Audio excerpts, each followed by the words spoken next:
Hello, beautiful beings. Welcome to Let's Create the Revolution Together, a podcast about creating new ways to embody ourselves as human. If you're here, you're probably well aware of all the shifts that are happening on our planet. Maybe you go with the flow with those changes, or maybe you're struggling to find who you truly are. Either way, this space right here is for you. My name is Marigold Era. I'm an Ayurvedic wellness coach, a spiritual life coach, and a podcaster. I am here to guide you through this reality that we can call the Earth School. I strongly believe that we are here to create new ways to show up as individual and as collective, and that every experience that we encounter is an opportunity to grow and evolve. So grab yourself something to drink, make yourself comfortable, and let's jump right into the next episode.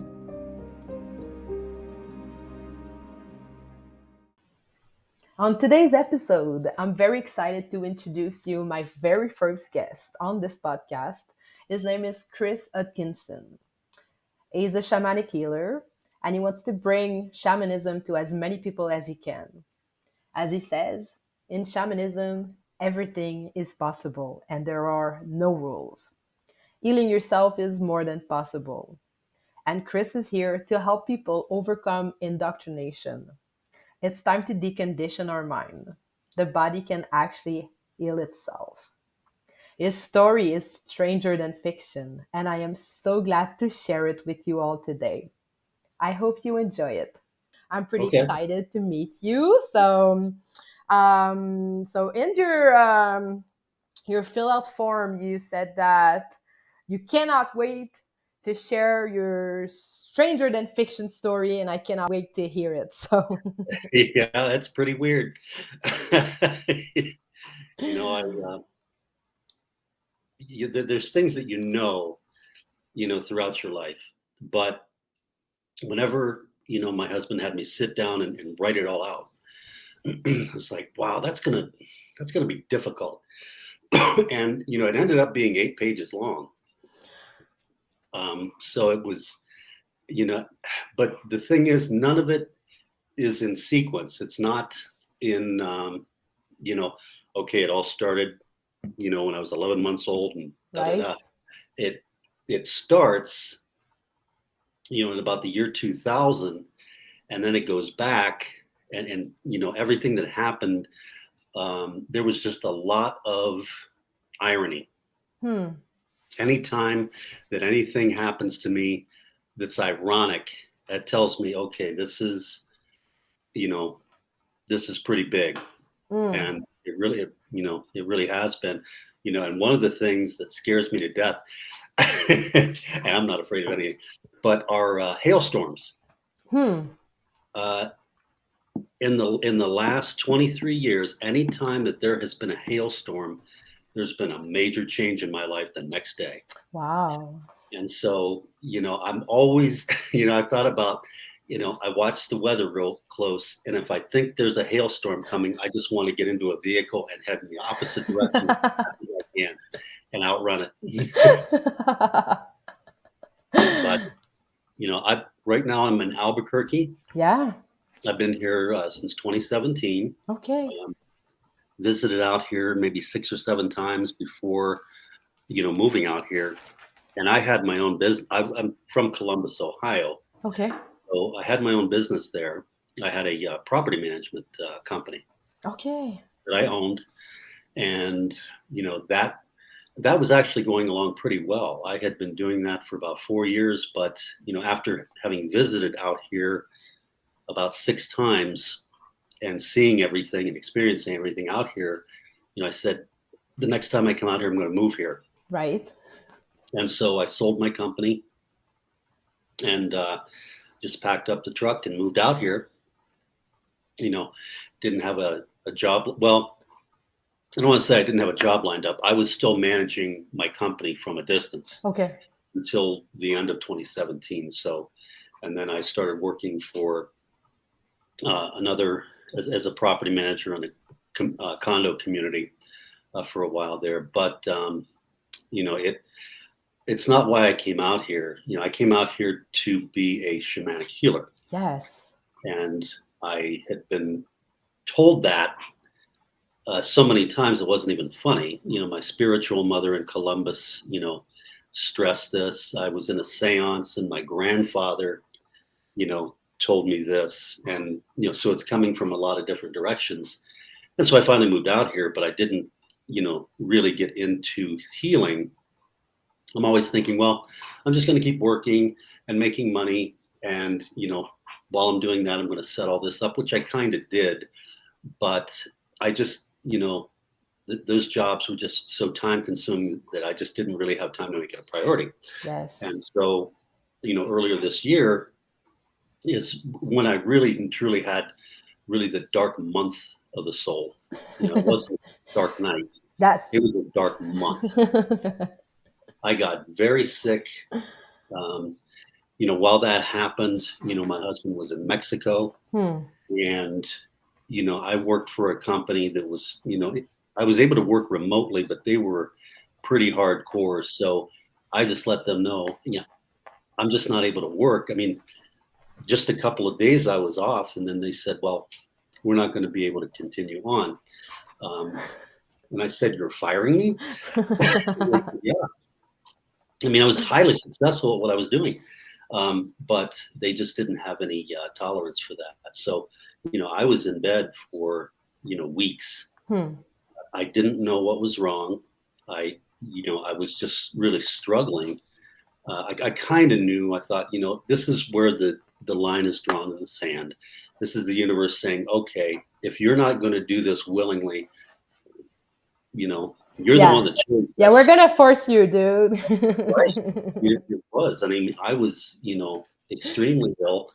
I was in the house by myself, and one day, and I couldn't sleep. That was the worst part of it. I could not, no matter what I took, no matter what I did, I could not sleep. And so, I'm laying there in bed, just, putting it out to the universe because I was too sick to even heal myself. I just couldn't even get up. And so I'm laying there in bed, and it was like I heard and felt somebody or something sit down on the bed, on the other side of the bed. I'm laying to the right, and I just flipped over like, what the hell is going on here? And it became real clear what was going on there. It was the Archangel Raphael. And from that moment forward, my health started to improve. It still took a while. I mean, I went down to Mexico in April to be with my husband, and I was still not right. But, during my time down there, everything shook out, and I started to finally be able to sleep. When you don't sleep at all for like 3 weeks, it's that must be like you're going insane or something. And right. I felt like I was going crazy. But yes. What I did in that meantime, I was well enough to get up and around, and I started to assemble my my healing space inside the house, which I did. I got a table, set everything up, exactly the way I wanted it. Started taking in clients, and really working out extraordinarily well. I've been doing it, sporadically before that, but now, it's like, okay, this is full time now. Yeah, like you're all in. All in. All in. Yeah. There's no, saying, well, if this doesn't work out, I'm just going to find another job. No, in order to do this, I sold my truck. I sold a lot of things that I just didn't feel that I needed any longer. And so, don't have any regrets about doing that. And so, I became, a healer full time. I created this Facebook group because part of, my mission is to bring shamanism to as many people as I can. Yeah. Which is kind of a tough task in Western society. I know. You've got a lot of light workers out there. I mean, I'm really impressed with the number of people that are doing this or something similar to it. There's a lot more than I thought there would be. Yeah. but to get the average person to wrap their mind around, you know, I talk to people, like I've been going to a lot of events and, you know, organizations and, you know, speaking and so forth. And, you know, when really my initial push was to heal the vaccinated, because I myself am not. Yeah. I knew a lot of people that were suffering from that, but it's very difficult to get through, you know, to them, you know, in most cases that, you know, you don't have to continue suffering. You know, you can be healed of this shamanically Yes. and basically become unvaccinated. Well, that's not possible. I said, you have to look at it this way. In shamanism, anything's possible and there are no rules. You know, I've done it. I've you know, unvaccinated people. This, I mean, I'll tell you who they are. You can talk to them. You know, it can be done. So that's an avenue that I really pursued heavily, and it just, I don't know. The information's out there, and these people know that they can come to me, but they haven't gotten to the point to where I think they've exhausted all their other options. Yeah. So, but anyway, you know, it's been a long road. So, you know, basically getting back to like in the year 2000, it was another one of those situations to where I'd just been terminated. There was a hailstorm the day before. The day after I was terminated from my position, the hotel that I was managing was sold. The new owner, they wanted to do it all themselves. So see you later.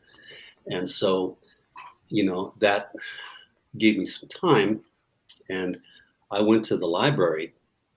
At the time, I was living up on Lake Erie in Ohio. Uh-huh. And so I found this book by PMH Atwater about near-death experiencers. Mm-hmm. She's a pioneer in that field. Yeah. And so I just like, this sounds interesting. I'll read this. So I read it. And in the back of the book, there was a listing of chapters, International Association of Near-Death Studies chapters. There was one, the closest to me was in Columbus. And so I called the number for the organizer, and she actually answered the phone. And so I, you know, talked to her a little bit about it. She said, you know, are you an experiencer? And I said, no, but you know, I read this book and it's fascinating stuff. I would love to be able to talk to these folks. So they had monthly meetings and I was going every month. My mother at the time lived in Columbus, so I would go down, you know, stay the weekend with her, you know, go to the meeting. And after several months, she asked, you know, hey, do you mind if I go with you? I said, yeah, it's open to the public. So when she got there, you know, we drove together. She got so sick. I mean, she threw up before she went in. She had to leave to throw up. And then she finally said, I'm just going to have to get out of here. And then after the meeting, she said, why do you come to these things? And it's fascinating. You know, this is the kind of stuff I love. And she said, oh, I thought that was because of what happened to you when you were a baby. And I said, what are you talking about? So she went on to describe how, you know, I died as a 14-month child. Wow. Reaction to something, and I was pronounced dead. And probably clinically dead for about 45 minutes, according to Really? calculations. Yeah. 45 minutes is a long time. It's a long time. You know, I had this allergic reaction. She was taking me to the hospital up at the time we lived in Port Clinton, which is next to Sandusky, if you're familiar with that. Yeah. There had been a snowstorm that had closed the bridge. She had to cross the bridge to get to the hospital, so she had to wait for the state troopers to escort, you know, her across because the bridge was closed. And so then I got there. They took me in. My father, who was also a state trooper, arrived in the meantime. And so the doctor, you know, went out and said, you know, I'm sorry, you know, your son didn't make it. He very likely died on the way to the hospital. You know, there's nothing we can do. So my father, you know, went in and he started performing CPR. And, you know, the doctor said, you know, I'm sorry, sir, but you're wasting your time. You know, he's not coming back. So my father insisted that the doctor assist him. And so he did, and I revived. And they were absolutely shocked. My mother said, they told me that you would have, horrific brain damage after having been, dead that long. And I said, how am I just finding out about this? And she said, I just thought you knew. I said, how would I know? I had no way of knowing that. She said, well, the whole family knew, but nobody talked about it unless you did. And so Right. if you didn't know, I guess that's why we never talked about it. So, that was pretty, that was a major turning point in my life. Well, for sure. And And like, then, just I have a question about that. Like, mm, do you think that she was getting sick in that meeting because of that experience that she actually went through with you, I think so. right? I think Like so. she Yeah. was like disgusted by something that happened to her, like losing her child, and then like being like slapped in the face a second time that like Right. is still alive, and then you're like, what the hell? Like he was Right. dead. Like it must be such a Hmm. shock, like a double one, like a double Yeah. slap in the face. Right. She, may have been reliving that, which, and again, I had no idea. And so, I came to learn later when I met my spiritual mother in Columbus, which this woman is amazing. The first time I met her, the very first time I was introduced to her, and it was one of, my friends who said, you know, Julie wants to meet you. And I was like, okay, let's go meet her. So the first thing she said was, you're a shaman. And I said, news to me, but okay, whatever. And then I then went to another person who was conducting these things that were called infusions. Never seen anybody do it before, never seen anybody do it since, but it was an amazing. I filmed it. It was that mind blowing. But Wow. anyway, the first thing she said to me is, "Oh my God, you're a shaman." And it's like, okay, that's twice now I've been told this. So, um, that's when I really started to. Um, I mean, I had been actually healing people before that, but they were just like freak one-offs, that had no rhyme or reason. Somebody was suffering from something. I'd either be talking to them on the phone or talking to them in person, and all of a sudden they would just be, "Oh my God, I don't feel it anymore," or whatever. And going forward, it was gone. So I was just thought that's quite a coincidence. Um, but that's when I really started to, meditate, to journey. Mm. I mean, and a lot of things happened at once. It was just one thing right after the next. That was about the time. I don't know if you're familiar with a phenomenon called missing 411. That's a No. David Paulides brought that to light, and some of the people that are in the group, are also friends with David. I used to be pretty close to him, but one of my friends was a victim of that. Hmm. And so I was investigating his case. And at one point, I was able to journey to him and actually see him. And in another time, what I want to know is what's the source of this thing, you know, because whenever you learn about missing 411, it takes you at least a month to wrap your mind around it, because it's just like, you're left with a million questions. Mm. And so I wanted to journey to the source of it. And so I did. I journeyed into a boulder field, and out from behind one of these boulders came this creature. I mean, I've never seen a Bigfoot, but I imagine this is what it would look like. And it attacked me. And so, I pulled out as fast as I could. I mean, I wasn't following the necessary protocols.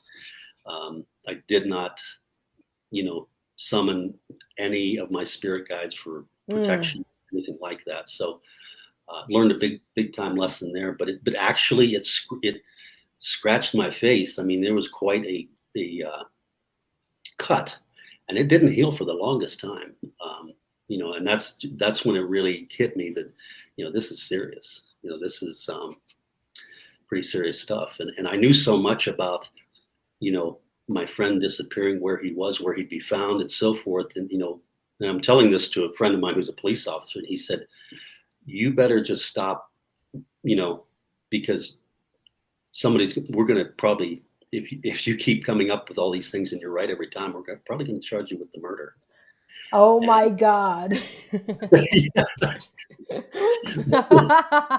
No.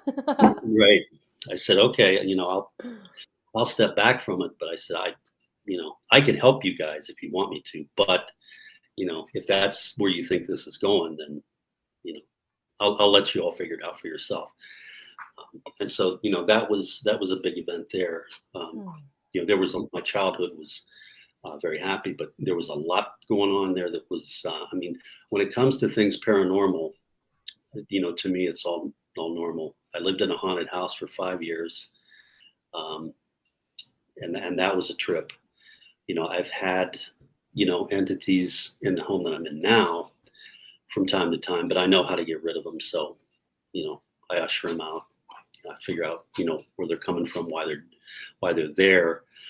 Even, where I was working, in Albuquerque here, the clubhouse in which I was working was extremely haunted. I mean, it was, but it was all just startling. It Hmm. was, the ghost of an old man, and he would show up at the most inopportune times. Things would come up missing, and never show up again. The board president's car keys disappeared. Never did find them. Packages would disappear. Documents, all of that. And so, it's just been a lot of that surrounding me to where the veil around me has been extremely thin. Hmm. But it has been anything but dull. And Right, I so, bet. right. So And like, so so it's been, when like those people that were calling you a shaman, like did you believe them? yeah, I mean, the first one I thought, I don't know, I don't know what my friend had told her about me or anything. But the second one was just someone that we had no one in common, and I was going to her for an infusion because I had been to a paranormal retreat that they have every year in Columbus. And she was there, doing her thing. And I was like, wow, when you watch it, it's like, come on, this, I don't know. I had serious doubts about it, but what she was doing was, seemed like it was producing some interesting results. So I made an appointment with her. Did not meet her at the conference. She left before I could.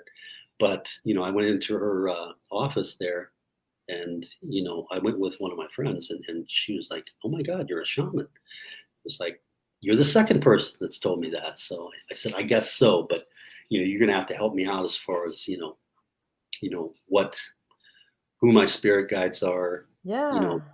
this, that, and the other thing." So she was able to successfully communicate with my higher self, and I got to, from that point forward, develop quite a relationship with my higher self, and which is not. If you've ever attempted to communicate with your higher self, that can be Yes. difficult because the higher self is more or less aloof because the problems that you're telling it are like, okay, this is minor stuff. I know, right? My higher self is always saying, just forget about it. Just go with the flow. It's easy, she's Mhm. always like flowing. It feels Mhm. like she has no feet. It's just like it feels like Right, she's just flowing all the time. right. She's like a mother with 20 children. And Right. now I understand that is that, you got the higher self, and you're not the only child of the higher self. The higher self has got other, you know, parts of you, and parts of your soul, of Yes. the greater soul, that they're looking after as well. So it's not like, you have a babysitter up there that's, anytime you need something, just say the word. And and so that really started that part to where I understood, even, with a symbol and a name, she showed me the sigil for my higher self and said, it's a female entity. Her name is Anza, and she's sitting about, you know, this high off your right shoulder. And so she's always there, but she's not always, sees over the horizon, has other things that she's responsible for. But, and so since then I know, what types of situations in which I need to contact my higher self and how to do it. So that's been a big part of this too. But yeah, I'm really, I just started the group, recently, and we're almost at 100 members, and that's all been organic. I mean, I've not used any kind of programs or apps or Right. anything like that. I just, you know, other groups that I've been in for a while, I'm just reaching out to them based on their profile, and it's almost just like a feeling. I'll be going down these lists and see someone, and and it's working out at a pretty good clip. I mean, I have about 33% success rate, That's cool. when it comes to people I reach out to actually joining the group.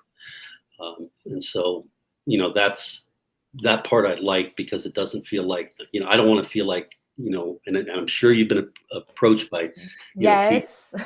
you know, what's coming down the road is going to knock you out as far as cost goes.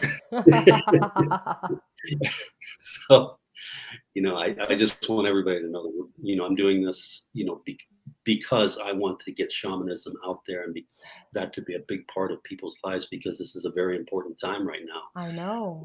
I mean, we're going through a major, major change, whether you're talking about the Schumann resonance and everything that's been happening with that, the solstice, the new earth. I mean, we're moving into new earth, the age of Aquarius, the fifth dimension. I I mean, this is a know. huge uh, point in time, I know. to where you're either going to have to get with some type of program, or else you stay with the old earth. And I'm not sure how that's going to work out for you, but it's just making sure that everybody has the opportunity to understand what shamanic healing is. If they want to add it to their practice, show them how to do that. Try to cover every aspect, from the ground up, just to try to get people to shift their consciousness, Hmm. not only Yes. to heal others but to heal themselves. And I I love really. it.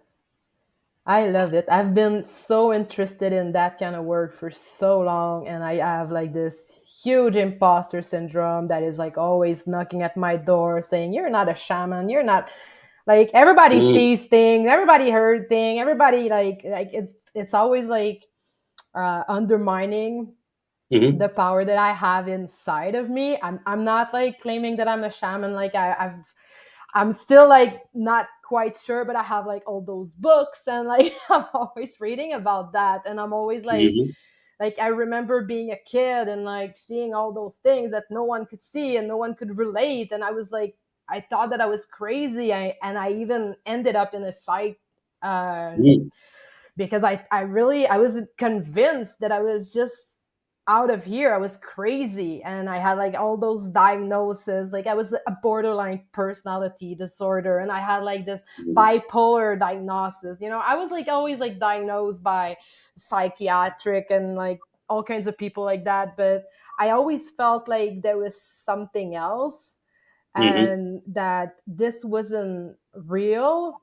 And then I got like in university, I was studying psychosociology, and I had this cool teacher, and he was actually teaching how to help people with mental health issue in this shamanic way. And I was mhm. like blown away. I was like, shit, that's the deal, like that's where we have to go. We have to stop like putting those people in boxes and just like Yep. expand, like just like break that cage and like see like what's really beneath that, Oh like yeah, yeah. I mean, my mother at one point, I think I was about 11 years old. She took me to a psychiatrist, because I was a painfully shy child, but there was a reason for that. And whenever I had my first reading with my spirit mother, she said, "Okay, so I've already stated you're a shaman." I said, "Yeah, I got it." She said, "But you you should be aware, if you're not already, that you do not have the same soul that you were born with." And I said, "Well, that makes sense, because I had a near-death experience as a right. child." He says, "Yeah, I know that. So what happened there was you were a walk-in. You were a soul who wanted to have these experiences, and your initial soul inhabited you, was ready to go. That was, and so essentially you did die that day, but you had a Chill. second sort of came in that came in and had a whole different game plan, and it really was, the whole reason, my mother ended up taking me to, a psychiatrist was, I mean, I had been abducted since I could remember. I mean, this was like a regular basis type thing, to where, I could remember what was happening right up until the abduction, and I could remember what was happening after it. And so what she enlightened me to, and we were able to actually talk to one of my spirit guides, who was essentially most of the time my abductor, and to be able to learn that, you agreed to this between lifetimes. This is something that your soul agreed to. It was a contract, and the stipulation that you wanted in that contract was you wanted to have no memory of what was happening during Mm. those abductions. And he said, "You don't, do you?" And I said, "No." I said, I've had many, like, therapists and whatnot that said we can regress you so that you can remember, and I've always said no. I said, you know I don't think I have anything to gain by that. Right. You know, I don't feel like a victim. I don't feel like you know that my life is ruined because of it. I said, I think my life was enhanced by it. And I don't know what happened, Yeah. but I'm completely happy with the results of what happened. And I'm never going to complain about it. I'll tell people about it. And some of the harrowing experiences, that happened just before that and right after, you know, that was, those things were a major trip. Mm. But as far as what exactly happened during those times, I don't know, and I don't want to know. And so that was, it was great to be able to sort that out, because my mother took me to a psychiatrist because I was talking about some of these things that were happening. And, when I got to the psychiatrist, I even remember what his name was. His name was Dr. Lesowitz. And he, he was trying. And I'm just thinking to myself, there is no way on God's green earth I'm going to tell him any of this, because, you know, who knows what the diagnosis is going to be and what I'll have to go through after that. So I said, no, everything's fine. Yeah. I just refused to cooperate, and so she stopped taking me, and that was a blessing. I love it. Awesome. So, like, what does it mean to be a shaman? Like, I know that you will call yourself like a hero or something, but like, how would you Mhm. describe being a shaman? Um, you know, it's difficult because I don't want to say it's natural for me, but I'm not an intuitive healer. I don't know if you're familiar with Jerry Wills. No. Um, but if you're not, you definitely should. And if you have access to Gaia, which is Yes. you look up Jerry Wills on Gaia, and, All right. and watch him. He will blow your mind. He's in Arizona. I'm really hoping to get to meet him someday. But anyway, he's an intuitive healer. He doesn't heal shamanically. I mean, he just has the ability, and he claims that he's an alien. Um, but he's funny. I mean, he's a regular guy. He's not the kind of, all his love, and he's not what you would expect. He's Mm. very much an outspoken person that says things you wouldn't think someone in his position would. Just a regular guy. But anyway, yeah, he heals intuitively. I heal shamanically. I've had instances in which I healed someone what I would say intuitively. I Uh-huh. mean, I brought a man's eyesight to 2020. He had been wearing glasses his whole life. And this was just in the course of a conversation I was having about something else with him, about insurance. And he went to read his policy. I'm talking to him on the phone when I worked for Progressive Insurance. And he said, I can't read it. And I said, is it in another language or something? And he said, no, it's all blurry. And he picked up the newspaper. He said, I can't read that either. I said, you have vision problems? He said, I just took off my glasses and I can read everything perfectly. And so, I arranged a follow-up a month later, with him. And he said, I haven't needed my glasses since I talked to you. He said, what did you do? I said, I said, I wish I knew. I wish I knew. But, it was funny because I was in Ohio. He was in Cathedral City, California. And the thing that got us talking, aside from insurance, was he owns a string of adult bookstores in Ohio, which I thought, wow, how ironic that you live in Cathedral City, California, and you own these adult bookstores. Nice guy. But, it's things like that would happen that were like, hey, maybe you should be doing something other than selling insurance. But, what it means to me is it's just something that I chose to do um, before I was born, before any of that happened. And it's good reason for it because it just feels natural to me. Hmm. I don't, what I tell people is, and I give them my card and we have talks and say, I can literally heal you of anything. You may not believe that. You have to experience it for yourself, unless you just got hit by a bus or fell out of a 10-story building. I'm probably not the first guy you should call. We have great trauma treatment in this country. So, after they put Humpty together again, so to speak, then I can get you there quicker.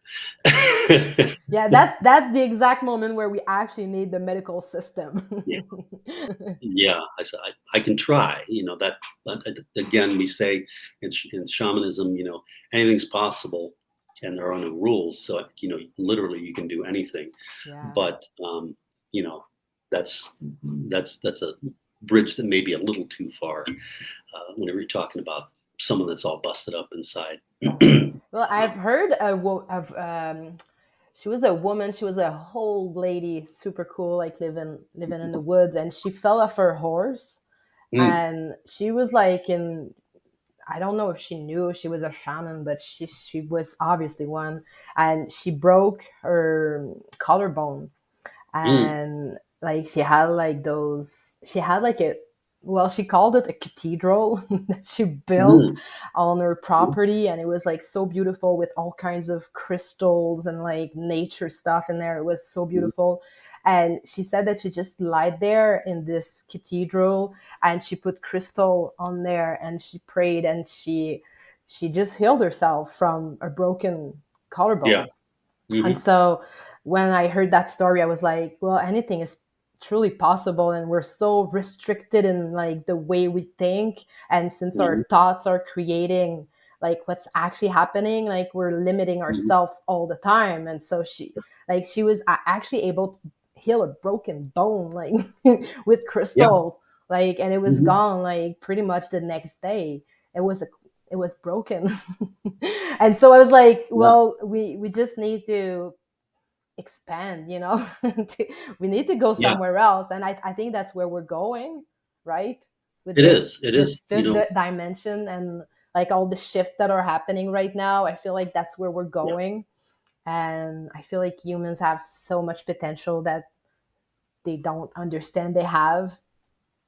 Well, they've spent their entire lives being indoctrinated by the Yeah, medical system, I know. beyond that even. But people just believe that, hey, when I'm sick I need to go to the doctor. He gives me pills, um, and yeah, maybe the pills help to address that issue, but it also, my mother's guilty of this horrifically. She was having an episode. This is when we both lived in Columbus. And my stepfather calls me. I was managing the property that they were living in, and so I immediately went down there, and I'm like, "What's going on?" He said, "She's lost the grip. She's I've never seen her like this before." So I went down to her, and she was in pretty bad shape. Mm. So she said she needed her medication. She told me where it was, so I went up and got it. And I went down. I said, "Mother, tell me you're not on all of this stuff that's in this box here." And she said, "Well, I am." I said, "It's no wonder. You're taking how many pharmaceuticals do you think you're taking?" I mean, it was between 20 and 30. Oh my Um, god. so I said, "You've got to stop this." This, and that's just an example of how the pharmaceutical companies working in conjunction with the health system, they're not healing anybody. They're just not. and it's very difficult to get people out of that mindset. It's almost like somebody that's been playing a slot machine for several hours. Well, I put so much money into it, I can't walk away from it now. Yes.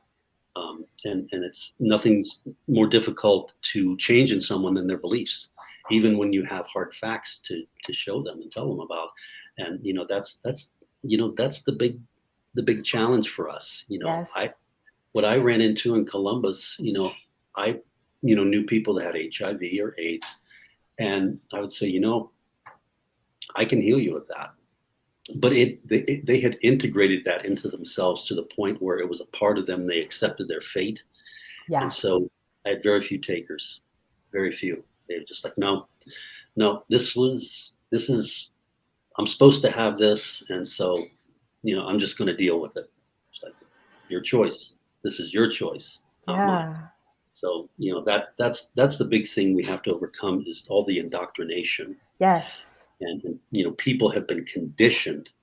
What they don't understand is the body heals itself. I know. It heals itself, and that's all I'm doing as a shamanic healer.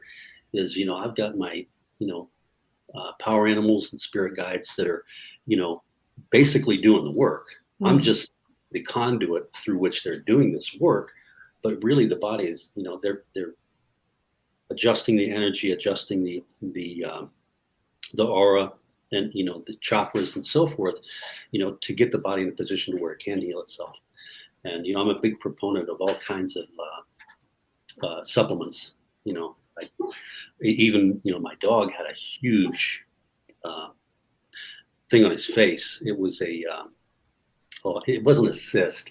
It was whenever your tooth gets infected, and Yeah, yeah, yeah. huge.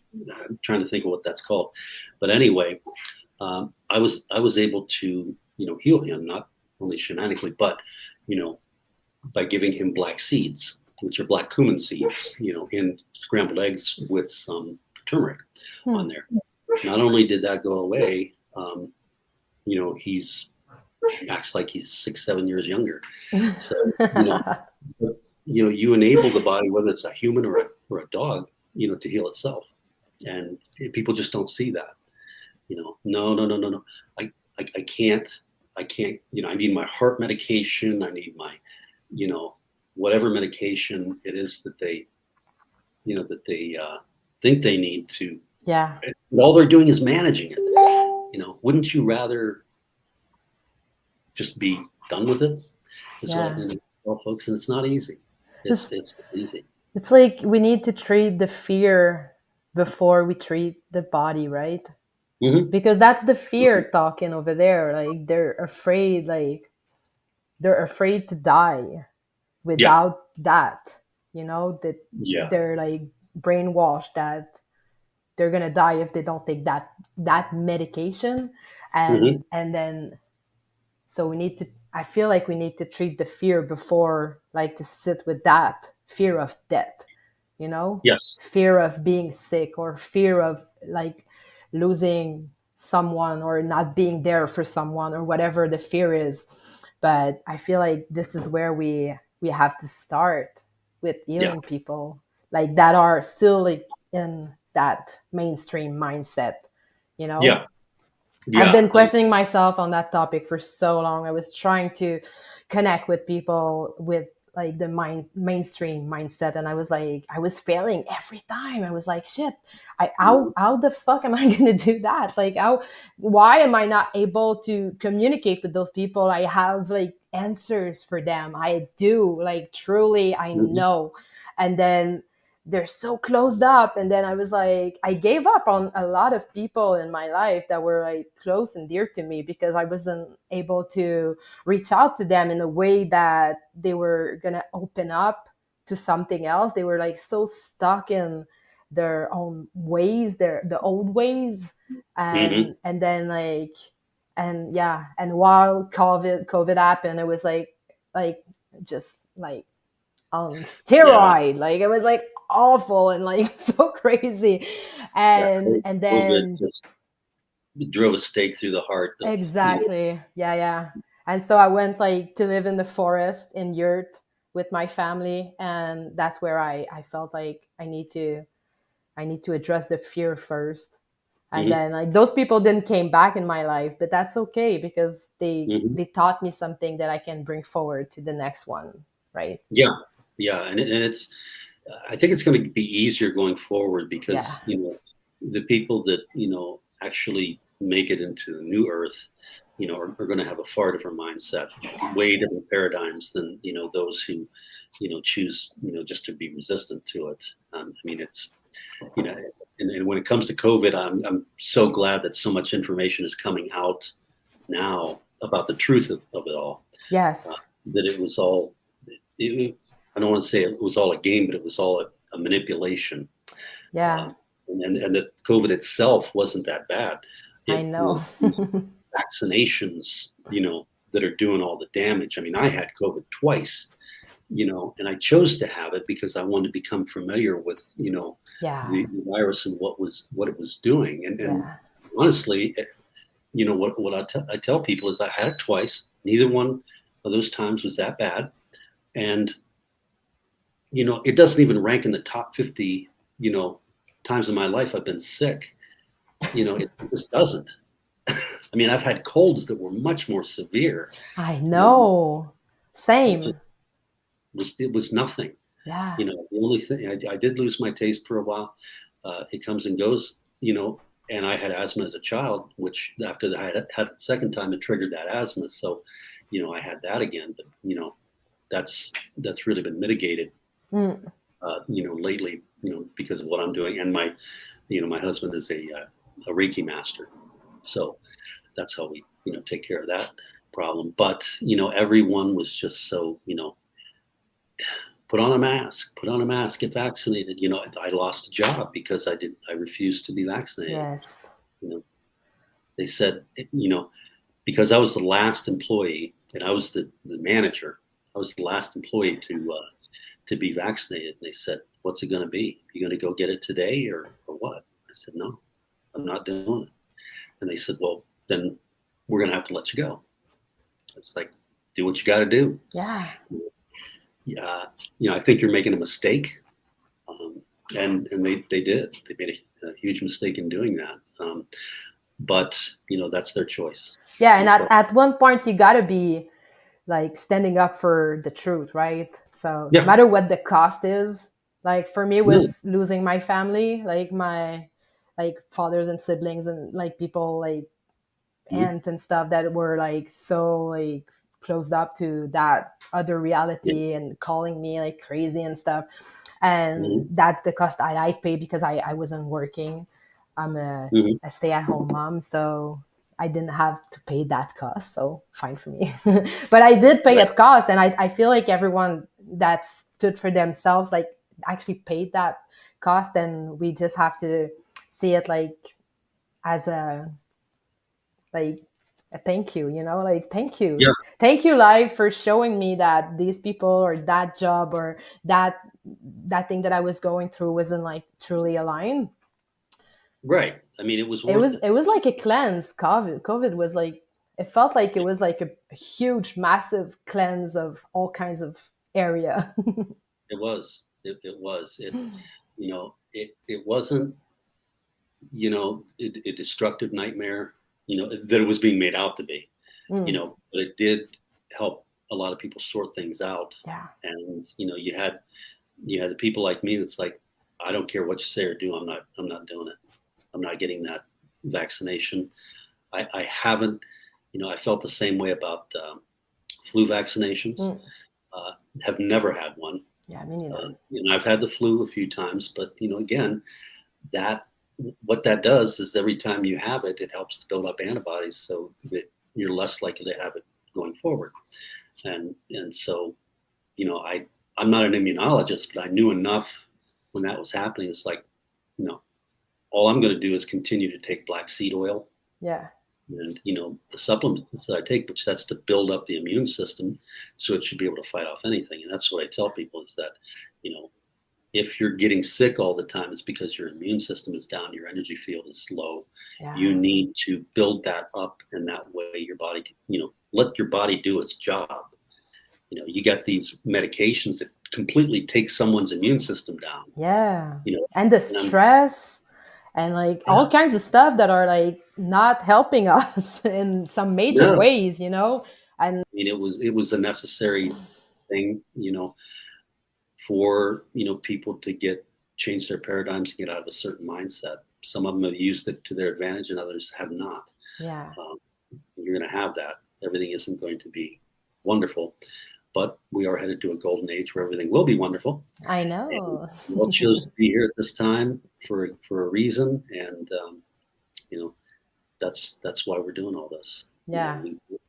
we want to help people to get into the kind of mindset and you know walk away from their belief system. Yes. It's belief system is like if you ever saw the movie Alien, that Yeah. face hugger that was on that guy's face. Yes. And your belief system is blinding, not only blinding you, it's a parasite, and it sucks from you, and it just fear and doubt. And when it comes to, I tell people, when it comes to shamanism, you know, if you are a shaman, one of the ways of knowing that is, you don't have any fear or doubt, and you certainly don't fear death. Um, you know, that's just something that you have to, resolve within yourself. I mean, Yeah. I don't fear death. I mean, it's going to happen. Already been through it once. Okay. I can do it again. I can do it. You call that death? Yeah. It's going to take a lot more to get me this time. Awesome conversation. So your group is thriving. You just started it. Mhm. And so what are you doing in there? Yeah, I'm doing a live every Wednesday. Okay. That's a 6 p.m. Mountain Time, and you can watch it in there even after it's over. Cool.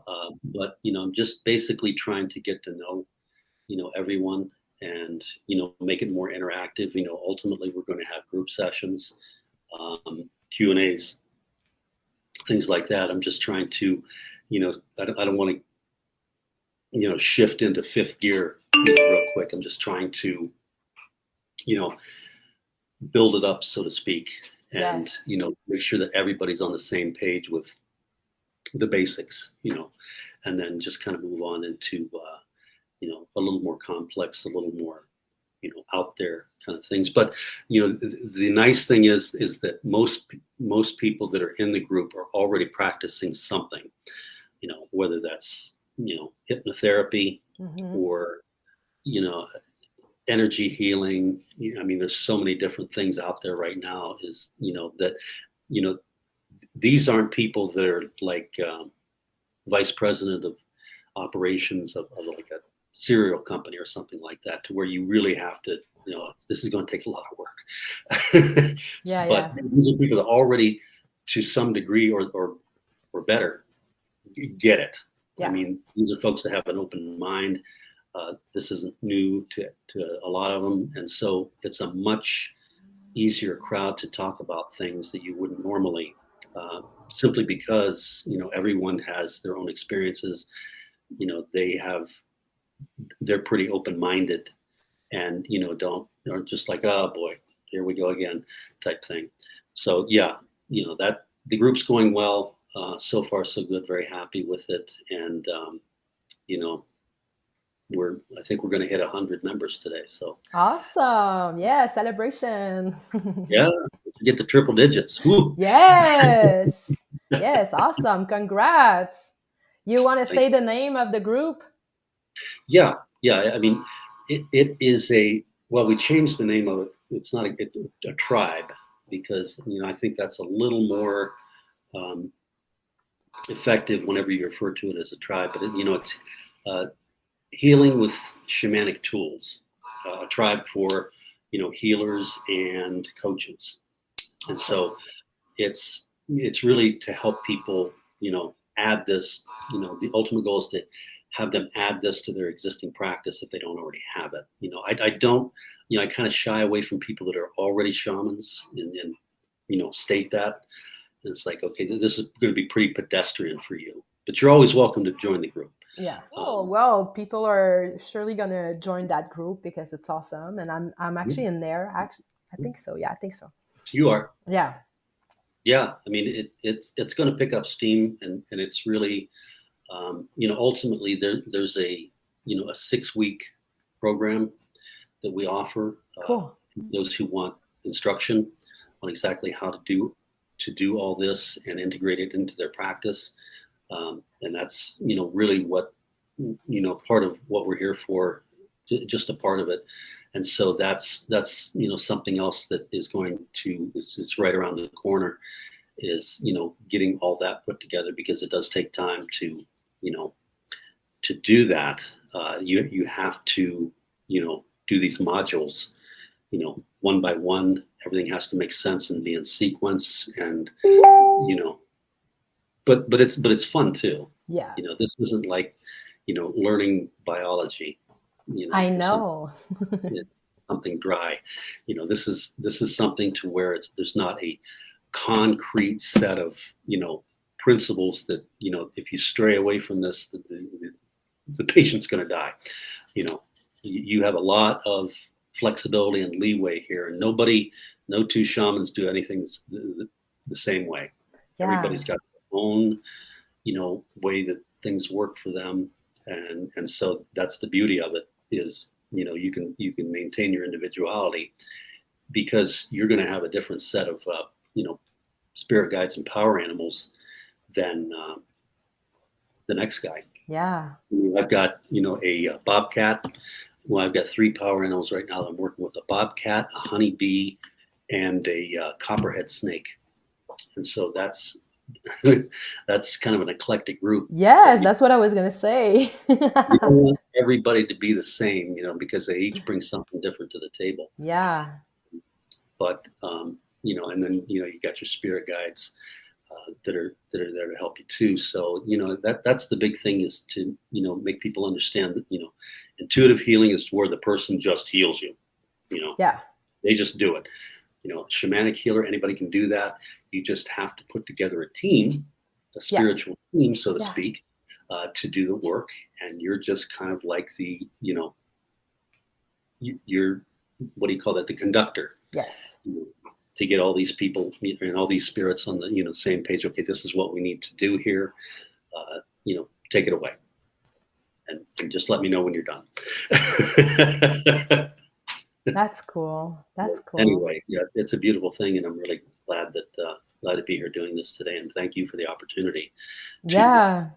Yeah, I mean, like it's such a blast to meet all those beautiful people that want to share to everyone, to all the world, like what's Mhm. going on, Oh, and yeah. like new ways of living, because as you said, I feel like the shift is coming. I feel like the revolution is like right there, and we have to just be open to that. And I Yep. feel like if the more people can share their experience, the more other people are going to say like, oh, okay, that's a way, that's another way. Okay, so like it's Yeah. sometimes we've like when we're going through an awakening, it Hmm. can feels like very overwhelming, and like that we're not up for the task, or that this Hmm. is too big of a wave or whatever, but Yeah. by having access to all kinds of people that are going through this thing, or that have been through this thing, and that are actually on the other side and living an authentic life. I mean, Hmm. it's and everyone, as you said, like every shaman's going to be different, and every person is different as well. And so by just sharing all kinds of story like that, I feel like it's just opening the mind to just It is. other perspective, and then you can Yeah. find your own. Right. Right. I mean, it's what I try to get across to people is it's a pretty big deal to be here during the change of ages. I Yeah. mean, because the last time this happened was, over 2,000 years ago, Yeah. that went from the age of Aries to the age of Pisces. And now to be here to go through that, and it's not pleasant. It's no, Yeah.